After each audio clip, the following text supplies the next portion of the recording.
श्रीमद भगवद्गीतेच्या 18व्या अध्यायामध्ये भगवान श्रीकृष्ण निसंदिग्धपणे मीच परमतत्व आहे हे सांगतात.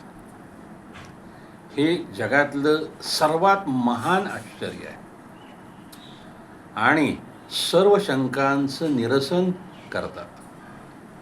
इतकं निसंदिग्धपणे सांगणारं दुसरं कोणतंही व्यक्तिमत्व या पृथ्वी तलावर आजपर्यंत झालेलं नाही आहे.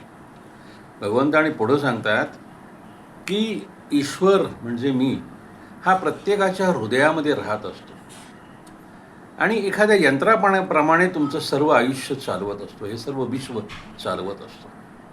आता प्रत्यक्ष भगवंत सांगतायत की मी तुमच्या हृदयामध्ये राहतोय, तरीही सुद्धा जर आपल्याला ते कळत नसेल, पटत नसेल, रुचत नसेल, समजत नसेल आणि आपण तिकडं बघत नसू तर आपल्यासारखे दुर्दैवी आपणच.